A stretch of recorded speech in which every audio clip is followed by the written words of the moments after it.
You're cringe. It's so stupid. Like, you really think you're that important? I think that we all have this little voice inside our head that's screaming at us to stop, to be docile. If I fear it, why do I want it? Honestly, I'd rather be heard than seen. That's what I told myself for a long time. And I didn't realize that being heard usually comes with being seen.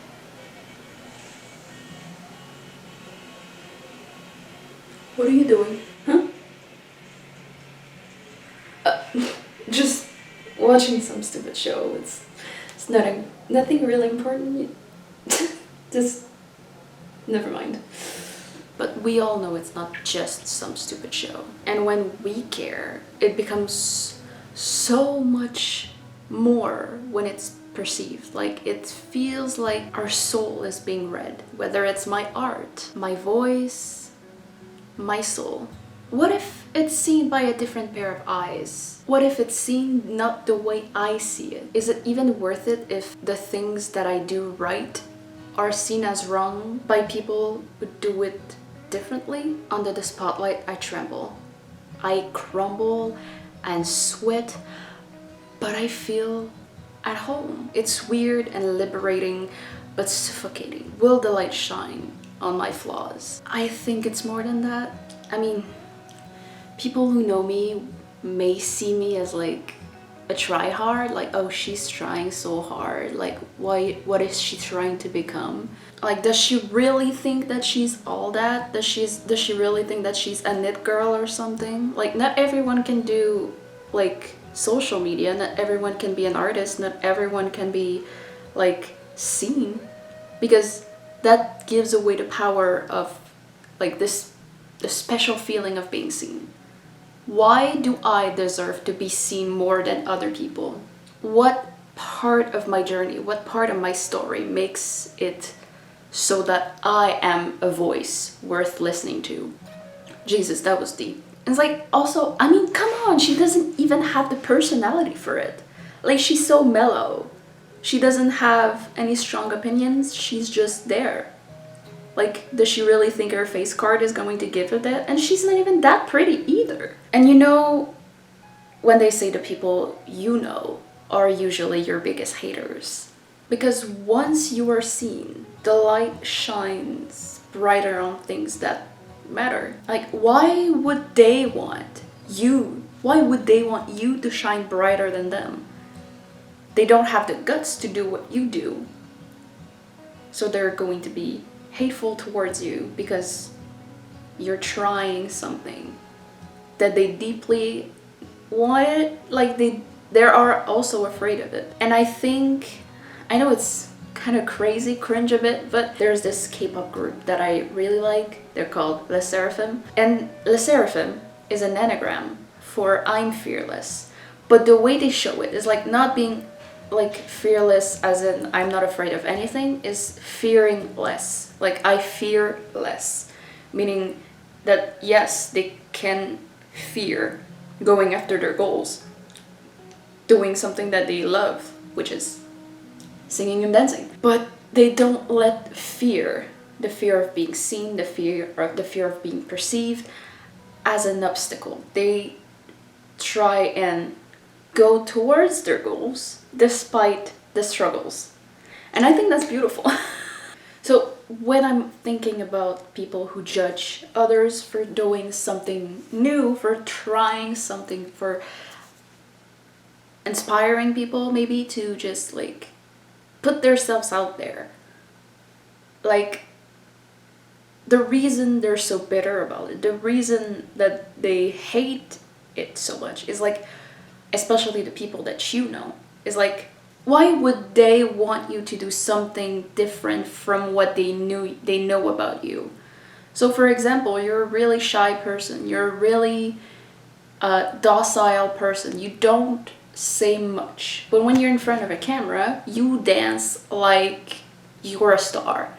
They don't know this side about you. They don't know anything about what you do outside of what they know of you. So they already have an image of you. you are an NPC to them.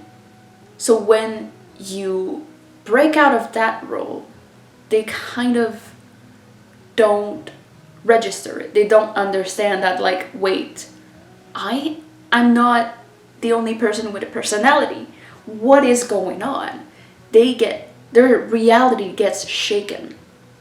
So that's why we don't have to care. I know it's hard. I even till this day struggle with it because you know, shit happens. In a way, why should they care about what you do, about who you are? They've already made up their mind. They've already, like, in their mind, you're this. So you're always going to be this thing to them. I'd rather be heard than seen, because once you see me, the idea that you had of me prior to what I'm doing now shatters, and like the light reflects on things you cannot stop seeing, like an artist and like a miracle. Like while the party is full on, swaying to the rhythm of the speakers, like hey, the miracle shines its light everywhere on everyone. It drips light, and people kind of acknowledge it sometimes. They're just, oh, okay, but they don't give it much of a, like, they don't think about it. It's like it's there at the party, that's it. It's not like, so not exactly a miracle, or perhaps like what makes an artist an artist? Like, what do they do? Is it what they are? Like, is it what they share? Is it like, is the fear of being seen a common problem for the artist? I think I just have to do it, face the challenge, and act like I've always been ready. The portion of the video where I talk about my experience in not so flowery language. I think I've always kind of struggled with it, because I wanted you to know that you're not alone. You're not alone, it's okay to be afraid. And like, I think a lot of videos kind of talk about like getting over it, but not a lot of people talk about what it feels like to be stuck in this cycle of I'm afraid of this. When I was a bit young, I started a YouTube channel, kind of like this one, but I was LPS tube, like the little sped shop, and I was doing little stories with them. And I really enjoyed creating it. I didn't have a text, I was just like improvising with like stories and stuff like that. And I had friends, I made friends, and I had people actually watching my videos and like being like, I really like your videos, and like they make my day and stuff like that. And I was like, oh wait, I can actually make a difference. It's really fun. And I was really young. I was like maybe 9 when I started, right? I signed up on YouTube with my email that I used for MSN. So like MSN is like a messaging app on the computer. So yes, I am an old person. No, I'm not old, but I'm just saying yeah. So what I didn't know is like, because my email address that I use for MSN and YouTube were the same, they were linked. So every time I posted a video on YouTube, it was posted also on MSN. But yeah, I did this thing for like a long time until I kind of entered middle school. So I was 11 when this shit started.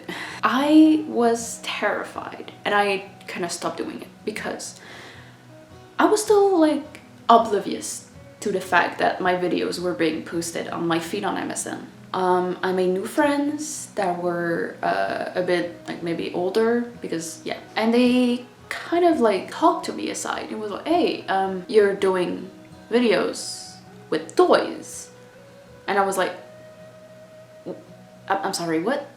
And they were like, yeah, but you know, it's like on the feed, and it's a bit weird, isn't it? Like, you're in middle school, like, why are you... It was like, I was livid in my mind. I blanked. I was like, oh shit, I gotta find an excuse. I'm doing this for my little brother. And like, he likes stories. And then they were like, yeah, right, you can just say that you're doing for yourself, right? It's like, but a bit condescending, right? Like, you know, when people don't agree with what you do, they kind of like, I ended up hiding in the bathroom and being it was before cell phones, like before I had a cell phone, so I couldn't do anything about it until I came back from school. When I returned from school, I deleted everything. I didn't say anything to the friends that I made because of my videos. I just stopped because somebody decided to be nasty to me, and I kind of lost that spark. I was not creative for a whole minute, for a long time. I was lost. I was not myself. I kind of, you know what, I want to I wanted to vent, so I started to vent on like a journal thingy about it, but I was like too afraid of anyone snooping in my stuff, because in my mind I was like, wait, how do they know? Like, they're like stalking me? But whatever. So I wrote about it on my journal, but at the time I was not like perfect in English. I still wrote in English, and it's a good thing that I wrote in English, because I brought my journal everywhere, and one time there was one guy who took my journal, opened it, and read it, and it was like, oh my god, it's filled with errors, it's like she's so bad at English. Why would you do that? First of all, why would you snoop in someone's books, someone's whatever, right? And instead of being ashamed, I was filled with so much rage, because it has been like about like a year that I deleted all my videos, all my joy, and someone was snooping in again on like my personal stuff. I was angry. I was so mad that I in a spite of rage, like just to spite this dude, I learned English. Like for a whole summer, I didn't go outside. I was just learning English. And not just like writing, reading, speaking, all that jazz. It was only in English. That summer was like basically an immersion, but I stayed home. And that guy, I didn't see him afterwards. I saw him once when I was in senior year of high school. In the meantime, I got a lot of achievements from my teachers about like academics. So I focused all of my energies on academics. I still on the side like had a concentration in media and kind of liked being behind the scenes. I didn't want to be in front of the camera because I was like, yeah, what if I do something cringe again? What if people laugh at me again? So I didn't do anything until I went to college. The second time. I kid you not, that thing was scary for like poor little me that was like just starting to navigate the world. What I'm trying to say is people have this preconceptualized idea of you. When I entered middle school, I was the shy kid. I didn't speak. I didn't say anything. I was like, even with my friends, like I was quiet, no opinions, nothing, because I don't know, I didn't want to be involved. Like, what if my ideas suck, right? It's like also middle school, it's when you get like self-conscious. What I'm trying to say is like, no matter what you do, where you are in your life, there are going to be people that don't like you just because they don't like you. And honestly, it's like, as of now, I don't really give a shit. I do. Like, it's still kind of affecting me, but I feel like if whatever I do you don't like, if whatever I do you find cringe, what does that tell me about you as a person? If every time you see someone trying to do something you're like, oh my god, that's so cringe, what does that tell me about you as a person? Like, why are you so bothered by somebody else? Anyway, anyone who wants to work on something or work on their dreams, and there's always going to be naysayers, and for some people it's going to be their families. I know it's hard because everyone kind of says the same advice. It's to just do it. Sure. But I think it's more about trusting yourself that you can do it. Like trusting in the end result, trusting in the process. It's like baby steps. Do it because your heart wants to do it.